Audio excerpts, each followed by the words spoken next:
Bangladesh New Zealand দু দলের ক্রিকেটারদের জন্য যতটা গুরুত্বপূর্ণ ছিল সোমবারের দুপুরটা, ঠিক ততখানি স্পেশাল ছিল এই বল বয়টার জন্য। কেননা প্রথমবারের মতো মাঠে থাকবে সেও, হয়েছে তার নামের বিশেষ কার্ড। মাঠে ঢুকেই খুদে ক্রিকেটার সংগ্রহ করেছে তা। এই মায়ের গল্পটাও দেখুন। মেয়ে হচ্ছে ইতিহাসের অংশ। এই বিশেষ দিনে সন্তানকে মাঠে পৌঁছে দিয়েছেন, শুভকামনা জানিয়ে বিদায় নিয়েছেন। প্রথম টি-20 শুরু হওয়ার আগে এমন ছোট ছোট গল্প দেখা গেছে অনেক। ভবিষ্যতের তারকারা মাঠে এসেছে খেলা শুরু হওয়ার বেশ খানিকটা আগে। সবার মুখে লেগেছিল হাসি, চোখে উদ্দীপনা আর বড় ক্রিকেটার হওয়ার স্বপ্ন। মাঠে ফিউচার স্টার্স নামে বল বয়দের রাখার প্রধান লক্ষ্য একেবারে বাউন্ডারি লাইন থেকে আন্তর্জাতিক ম্যাচ দেখা। বল মাঠের বাইরে গেলে সেটা কুড়িয়ে ফেরত পাঠানো, এমনকি সম্ভব হলে বাউন্ডারি লাইনের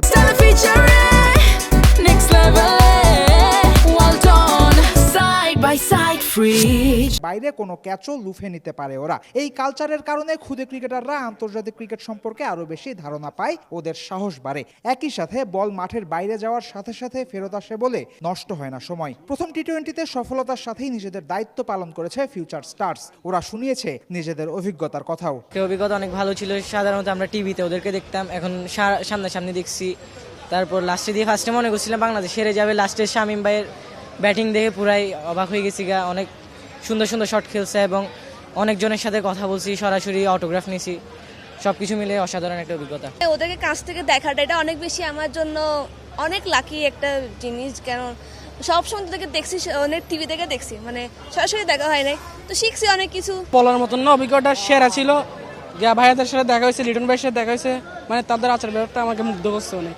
দায়িত্ব নিয়েই তামিম ইকবাল বলেছিলেন তিনি বাংলাদেশ ক্রিকেটের হারানো গৌরব ফেরাবেন। মাঠে দর্শকও ফেরানোর প্রত্যয় ছিল বিসিবি বসের। সাগরিকায় প্রথম টি-20তে দর্শক উপস্থিতি ছিল চোখে পড়ার মতো। ফিউচার স্টার্স প্রোগ্রাম শুরুর মাধ্যমে খুদে ক্রিকেটারদের খেলাটার সাথে সংশ্লিষ্টতাও বাড়ল।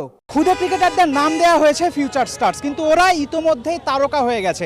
ক্রিকেট একাডেমিতে অথবা স্কুলে গিয়ে বন্ধুদের ওরা গল্প শোনাতে পারবে লিটন দাস, শামীম পাটোয়ারিদের খেলা বাউন্ডারি লাইন থেকে দেখতে কেমন লাগে।